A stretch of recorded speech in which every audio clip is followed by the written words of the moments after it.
Kasi doon din yata sa naging desisyon patungkol doon sa pag-question sa Republic Act number 11935, yung karapatan sa pagboto na kompromiso daw ito, attorney, na pinangangalagaan po ng ating konstitusyon.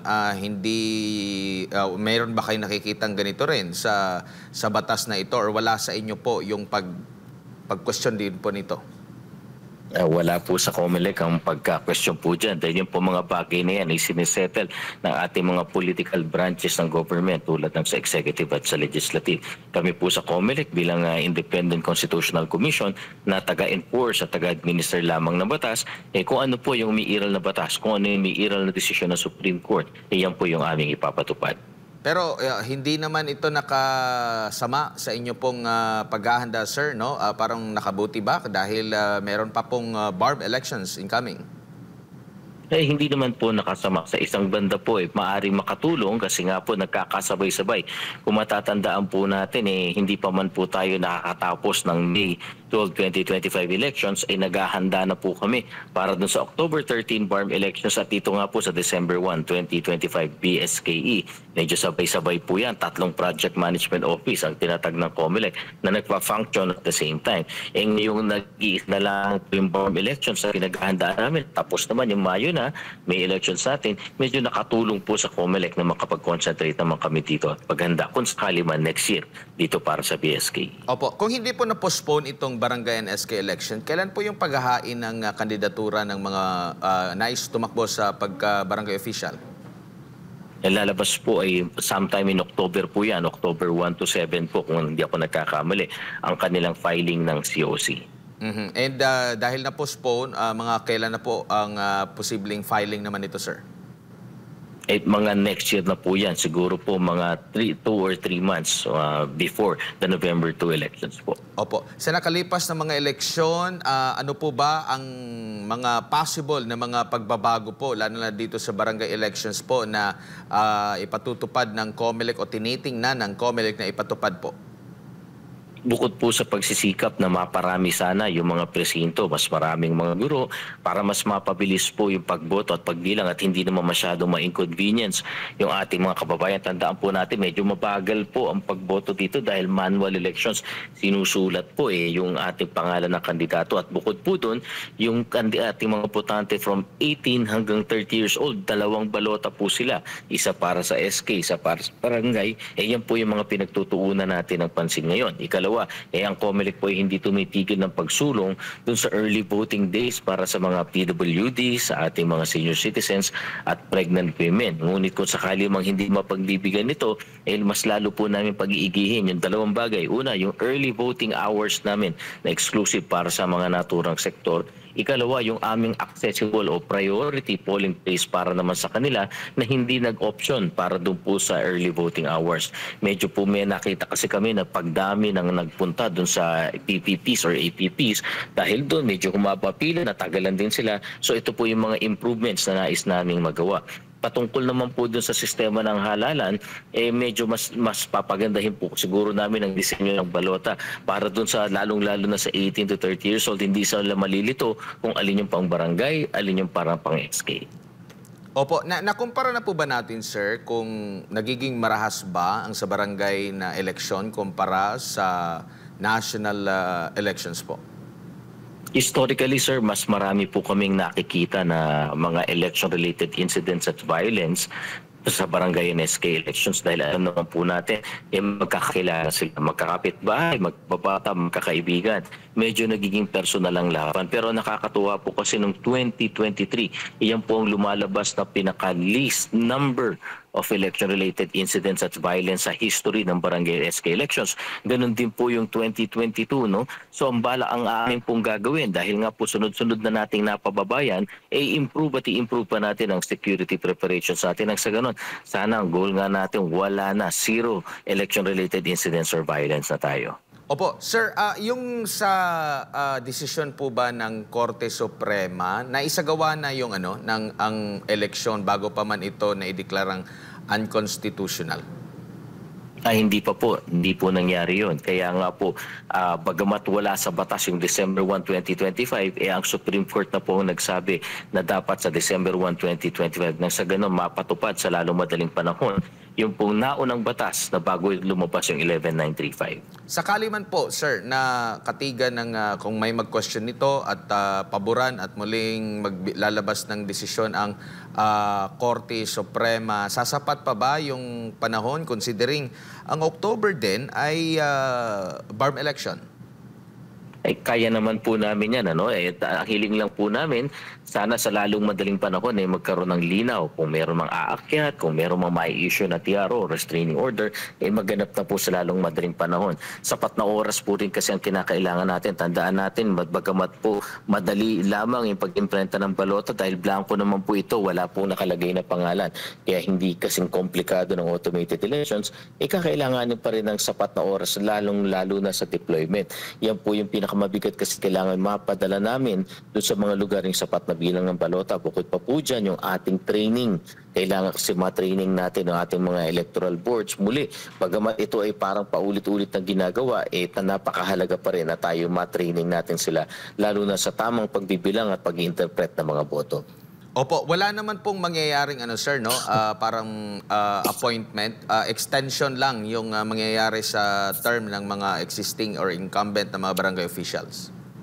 Opo, wala po mangyaring appointment. Ang nakalagay po sa batas ay hindi po extension, kundi holdover. Sila po ay pansamantala na mananatili sa pwesto hanggang November 30, 2026 dahil po ang simula ng bagong termino ng mahalal ng November 2, 2026 ay sa December 1, 2026 po. Dito po sa mga barangay sa Makati at Taguig, naresolba na po ba yun, sir? Kumbaga, wala na kayong nakikitang problema sa pagpapatupad ng barangay elections? Wala na po dahil nga po nung May 12, 2025 elections, malinaw na po at alam na ng ating mga kababayan kung saan sila nabibilang na syudad, alam na nila kung saan nabibilang na barangay, alam na nila kung saan po sila boboto at alam na rin po nila kung sino mga magiging kandidato nila katulad po nung naganap ng May 12. So alam na rin po kung sakali man ng mga magfa-file ng COC para sa barangay kung saang barangay po talaga sila. Ngayon po ba may mga namomonitor na kayo na iuulat, natatanggap na report na mga possible na related incidents sa darating na barangay elections? Wala pa naman po, wala pa. Ito naman po nakakatuwa na wala pong nagaganap na ganyan. Opo. Dito po tayo sa BARM election po, attorney. Ano na po yung mga pinapatupad ng COMELEC para po sa nalalapit na BARM elections? Simula nga po kahapon, August 14, tatagal po ito hanggang October 28, pinatutupad na po yung ating election period at dahil dyan may gun ban na po sa buong BARM. At inaanunsyo po namin na bukod sa lalawigan ng Lanao del Sur, yung pong ating Maguindanao del Norte, Maguindanao del Sur, sa Basilan at Tawi-Tawi at dun sa 8 munisipyo ng Special Geographic Area, pinapaalala po natin sa ating mga kababayan na ang Isabela City diyan sa Basilan, bagamat po ito hindi parte ng BARM, ay napapailalim din sa gun ban kasi ito po ay nasa pagitan Hindi nakakalito naman po at masyadong mahirap na ikaw itatawid sa isang lugar na nadadaanan lamang walang gun ban, bigla magkakaroon ng gun ban. At dahil po sa ito'y naipit geographically dun sa lugar, kasama pong ipapatupad ng ating Philippine National Police at ng Armed Forces of the Philippines, pati na rin ng Philippine Coast Guard, yung pong gun ban sa Isabela City sa Basilan. Opo, meron po ba kayong figure, sir, kung ilang pong tropa natin sa pulisya o militar o mga security forces po natin ang ide-deploy po rito? Kasi alam naman po natin historically, medyo mainit-init din po yung halalan po dyan, mapa-barangay, mapa-local elections, at ngayon, first time, magkakaroon ng parliamentary election, attorney.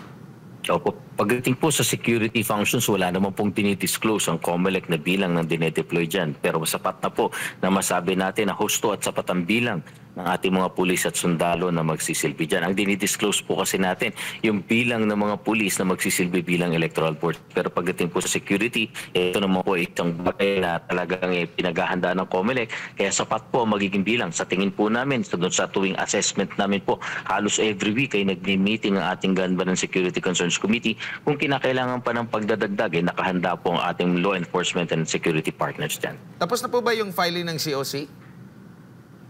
Tapos na po dahil malinaw po doon sa Republic Act 12123 na kung sino ang mga kandidato na nakapaghain ng kanilang COCs para po doon sa regional political parties at district representatives doon sa parliamentary elections nung para doon sana sa May 12, 2025 elections, sila na rin po yung kandidato dito sa October 13. So para po sa RPPs natin, meron pong 7 ng mga regional political parties ang maglalaban-laban para dun sa 40 seats. At doon naman po sa district representatives, nakapaghain na rin po sila dati pa. And still, mano-mano pa rin po yung botohan, attorney? Ay hindi po, automated elections po ang ating BARM parliamentary elections.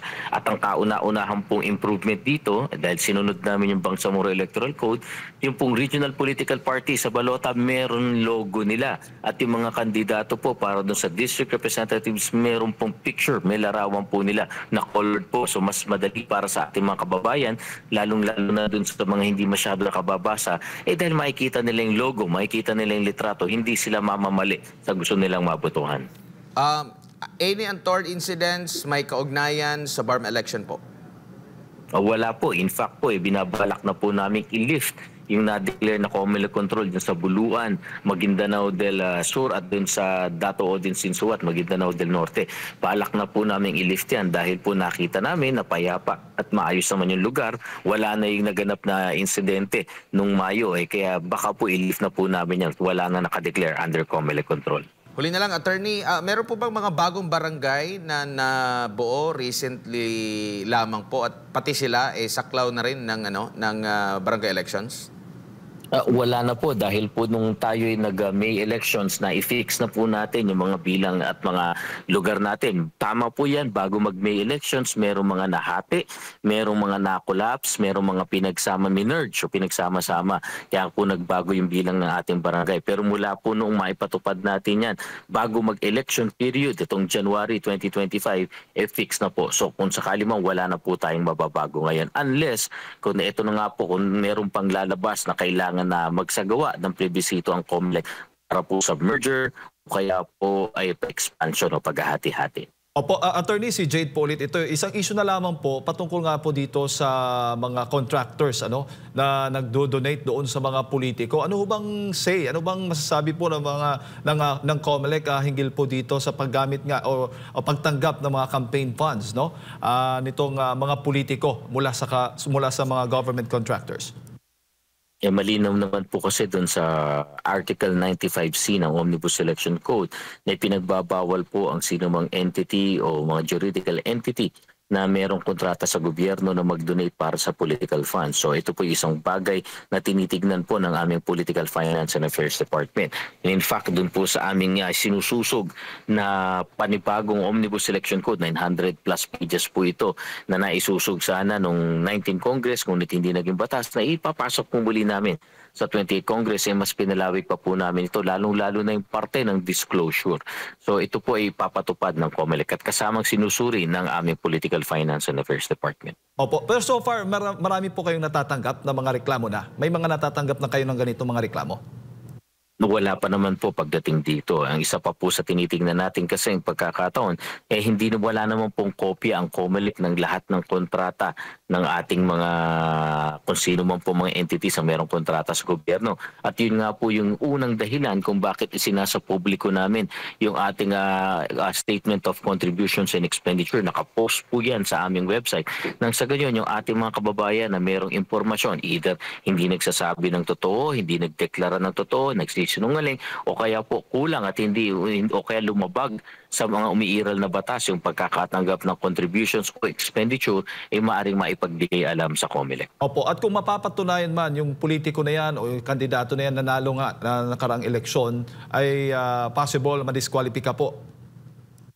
Depende po tandaan po natin na pinag-uusapan natin ay isang election offense. Ibig sabihin po, nung election offense, ito ay kasong kriminal. At number 1 po na nakalagay dun sa 95C, ang pinaparusahan po dito ay yung tao o yung entity na may kontrata. Hindi naman po primarily yung tumanggap, yun po yung trust ng 95C. Pero titignan po natin, kasi sabi naman po natin sa lahat ng krimen, depende kung sino yung naging actors dyan, yung mga participants dyan. At ay naasahan nga po natin na kung meron man talaga sa COMELEC po ito maisasampa. Kaya kung maaari po hanggang doon na muna yung aming sasabihin dahil ultimately sa COMELEC po babagsak ang pag-iimbestiga ang pag-asa sa resolve ng kasong ito. Opo. Attorney, siguro huling mensahe po ninyo muli sa ating mga kababayan na nanonood po sa mga oras na ito.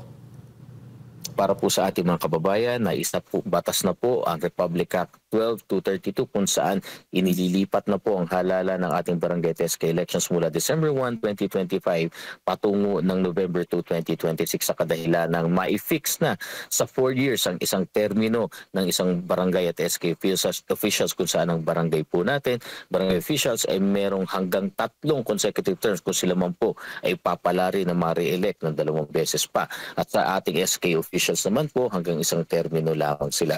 Para naman po sa ating mga kababayan sa Bangsamoro Autonomous Region in Muslim Mindanao, malinaw ang mensahe ng COMELEC, tuloy po ang ating October 13 parliamentary elections at ready na po ang COMELEC. In fact, sa August 24 po ay sisimulan na namin ang pag-imprenta ng balota at susulong po sa August 19 ang ating halos isang buwan na voter education campaign at muli po namin ipaparana sa inyo ang ating automated counting machine para mas maalam po ninyo ang gagawin pagdating po ng araw ng botohan. Maraming salamat po. Attorney, maraming salamat po sa inyong oras. Mabuhay po kayo. Sa ulitin po, Attorney, God bless. Sa karangalan po, mabuhay. God bless po.